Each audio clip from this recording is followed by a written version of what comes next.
is for good and will be invested for good, which satisfied me the second day when Ehud Olmert, the Israeli Prime Minister, announced unilateral ceasefire to save lives, but we don't want to be killed to save.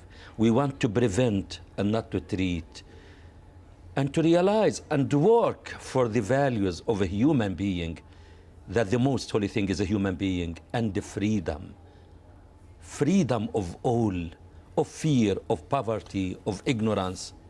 Yes, so that you said on several occasions that your daughters will not have, you hope they will not, and they will not have died in vain.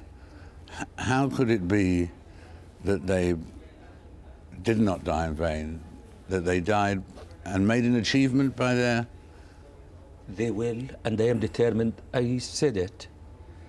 I swore to God and to my daughters not to relax or to rest till I meet them one day, because I will meet them with the big gift to bring them the justice, to make a difference in others' lives with good deeds, wisdom, and kind words. It will make, and I will continue, and I am determined to work for that holy and noble cause. How do you take this tragedy of the three daughters and so on and make it have an effect on government ministers in different countries? At the end, those ministers are a human being. Yep. And they are one of us.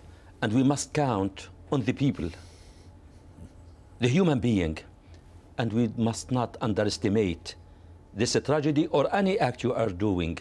My daughter Bisan, God bless her soul, at the age of 14, she said, everything starts small, then becomes big. Everything starts in one place, then goes in different directions. Just to act, the small act, it can make a difference. And I fully believe it can make a difference from what did I see among the people I meet. And the other thing, we want the people to take action. It's time for the people to take action. And it's a lesson for the leaders in this world. We need them to be risk takers and challenging, and their eyes to be focused on their nations, on the people, on the humanity, not their eyes on the next election or their possession. It's time. Nothing is impossible in life. And the word impossible is not in my vocabulary. The only impossible thing is to return my daughters back. Yeah, but I can keep them living with the deeds and the acts. If I want to hate, hate is a poison, is a toxin. It's a fire which eats the one who carried it. And the one you want to hate, is he thinking of you? No. One day he will wake up through the success and the messages you sent him. Thank you so much for being with us. Thank you so much. Thank you. Thank you so much. In 2003, 8 tourists were kidnapped by a rebel group while trekking in the Colombian jungle. British TV producer Mark Henderson was one of them. His ordeal lasted for 101 days before he was returned to safety. 11 months after his release, Mark received a friendly email from one of his captors. It was the beginning of a 5-year correspondence between Mark and Antonio. 6 years after he was taken hostage, Mark returned to Colombia to meet his captor. The result is a documentary called My Kidnapper, and Mark is with us now. But first of all, let's just take a look at that film. I don't know what to expect, I suppose. Yeah. And kind of, it almost feels like I'm going to see a friend because we've been organising for so long, and then actually you remember I'm not going to see a friend. I'm also wondering what, you know, how the conversation's going to go. What's he going to, you know? I know I've got lots of questions for him, but I don't know how the beginning of it's going to go. Will it be awkward? Will it be? I don't even know how to say hello. I don't know. I don't really feel like hugging them. I don't really feel like shaking hands. I don't really feel like saying like hello. I don't know. Yeah. I don't know what to do.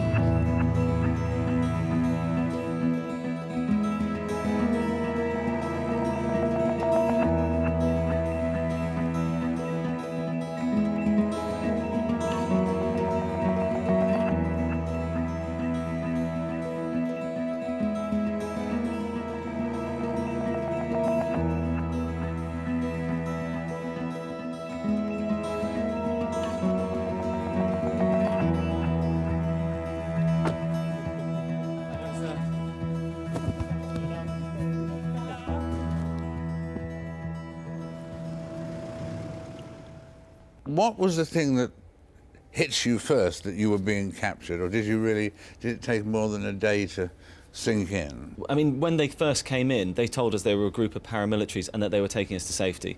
So actually the first few hours we thought we were being taken to safety, away from some drug bandits, or, you know, their story kept on changing though. So throughout that first day, it slowly started to dawn on us that actually this didn't sound right. It was actually 6 o'clock the next morning, 6 a.m, that one of the commandantes of that group stood in front of us and said, "You have been kidnapped, you're now being held hostage." So that was the next morning. And how exhausting was it, the capture and the next 100 days? How exhausting, how frightening? Were there moments when you thought you were in danger of death? I mean, for the first 3 weeks we didn't know who they were. We just knew that we'd been kidnapped. They turned out to be a left-wing Marxist guerrilla group, but in the first 3 weeks we didn't know who they were, and so you don't know what they can do to you. As soon as they told us they're a political group, part of our brains kind of decided that, do you know what, they're not going to harm us. It was only once I got back and I read up about this group, it's like, yeah, they will kill you. But I think you've got to think you're not going to die. You can't wake up every morning and think, I'm going to die today, today's my last day. I certainly couldn't get through the experience like that. I tried to be as positive as I could. I mean, we were absolutely exhausted the whole way through. We probably walked about 700 miles. We would move to a camp, then a few days later we'd move on. What I discovered from going back to meet Antonio was that the army were very hot on our tails. You know, they were just round the corner, just round the next mountain, and so we had to keep moving. And then, after you'd escaped and you'd been released, and then you came back here, tell me about the first contact with Antonio. I met up with a Colombian priest who had negotiated our release, and he'd said to me, this is about 6 months after you know, we'd been back in the UK, he said to me, there's somebody from the mountains that wants to get in touch with you. I thought I was in touch with all the other, well, I was in touch with all the other hostages. I couldn't think who it would be, and he said, no, it's one of the captors. And immediately I knew it was Antonio. Antonio was the one guard of all of them that I got on with the most. We'd spoken about things other than the situation we were in. He was the one that had flashes of humanity, whereas the others didn't. I handed over my email address and expected an email, but that email didn't arrive for about another 5 months. And so when it did arrive, it was kind of out of the blue. And also the name in the email, the sender box, wasn't Antonio, it was his real name, because obviously they all have a name that's given to them when they join this group. So first of all, surprise, confusion. I mean, I'd never been kidnapped before. I'd never been in this situation before. I'd also then never received an email from a kidnapper before, and I wasn't sure what I'm supposed to do with it. Am I supposed to tell the Colombian authorities? Should I report it to the Metropolitan Police here, because they have a hostage unit? I decided to sit on it for a couple of weeks, and it took me 2 weeks to kind of write back to him. And from there, we just carried on writing. It wasn't like we received emails. We swapped emails every month. You know, I could go for 6, 7 months. But he was your captor before. I mean, what was the relationship? What was the correspondence like? Was it between old friends, or? I mean, it had that tone, and that was mostly the tone that he put on it. He never really mentioned he never mentioned the kidnapping at all. He always talked about it as your experience, or what happened to you in Colombia, or those months. I think looking back now, looking at all the emails, there's no way you could actually trace him to the kidnapping through the emails. They were quite conversational. We talked about how we were doing, what we were doing. He told us he was no longer in the group that had been involved in the kidnapping, that he was trying to get out of Colombia. And as time went on, I realised he had got out of Colombia.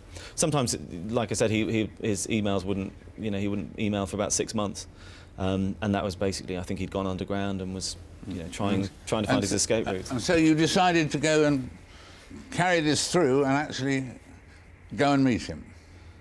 Yeah, I mean, when you're kidnapped, you know absolutely nothing. You don't know what's going on in the outside world. You don't really know even why you're being held. We were given so little information, actually, during the kidnapping. So when I came back, I wanted to find out as much as I could about it. And I did. I found out as much as I could from my parents, from the priests who negotiated our release, from the authorities in Colombia. But there was still this one part of the jigsaw that was missing, and that was the kidnapper's side. And I actually put it to rest, and I thought, I'm never going to be able to fill in those pieces. I'll just have to deal with what I know now. Once his email came through, I thought, well, actually now there's someone out there that has all the answers. And to me, a lot of people say, well, why would you go back? And to me, it was always, well, why would I not go back? There's a man out there that knows so much about a very important part of my life, and I want to find that information. What was the most important thing you found out? I think I wanted to know, I didn't necessarily need an apology, but I wanted to know that he understood what we were going through, that he understood what the repercussions of his actions, his and the group's actions, that it wasn't just us, but there were my family, friends, people back home. I needed to know that there was some humanity. I mean, that we were supposedly being held to raise awareness of human rights violations. I mean, which is ironic because they took away our basic human right to freedom. And I wanted him to understand that, you know, no matter what you're fighting for, that you know, those means never could justify the end. What have you decided Antonio really was? Was he a freedom fighter or a terrorist or what? I would say he falls somewhere between the two. He claims he's a freedom fighter. I mean, of course he would. But actually, going back to Colombia, we met up with a group of women who were the women we were supposedly held for. And they told us, you know, we never asked for his help. We never asked for this group's help. We just want to live our lives peacefully. He's in the left-wing guerrilla. They're fighting against the right-wing paramilitary. And because the guerrilla are there, the paramilitary come in.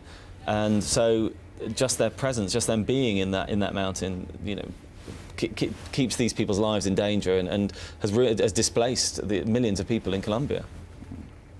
Well, it's a fascinating story, and we look forward to catching up with it. It'll be on DVD soon, I'll be bound. Yeah.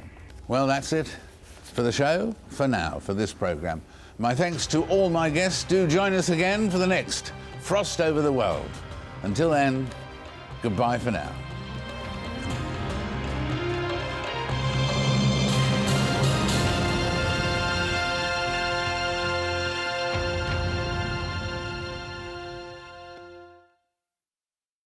March on Al Jazeera. In 2009, Al Jazeera visited the cities worst affected by the financial downturn. Now, 2 years later, we return as European leaders discuss the debt crisis. In a new 8-part series, Al Jazeera looks at women's rights and maternal health. Real women and their personal stories. It's 20 years since the Arab League held its annual summit in Iraq. An Al Jazeera news special has full coverage from Baghdad. Branded a lunatic by some and an inspirational revolutionary by others, Al Jazeera follows the controversial Norman Finkelstein. Unpopular with some at home, untested overseas. The first year has not been easy for David Cameron and his coalition government. In conjunction with YouTube, Al Jazeera asks your questions to the British Prime Minister.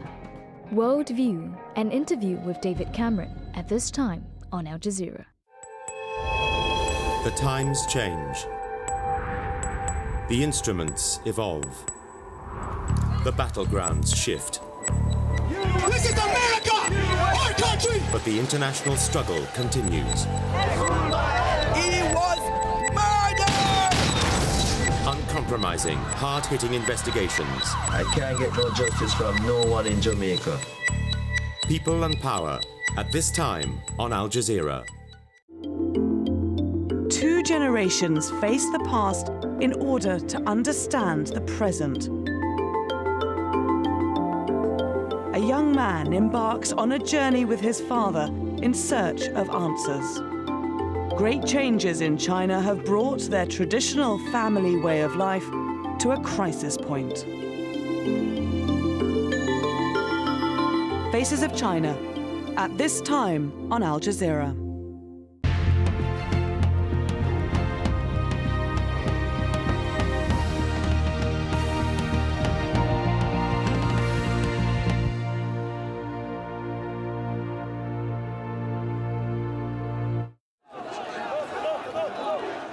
Closing in on Gaddafi's stronghold, Libya's opposition movement takes control of territory close to the capital.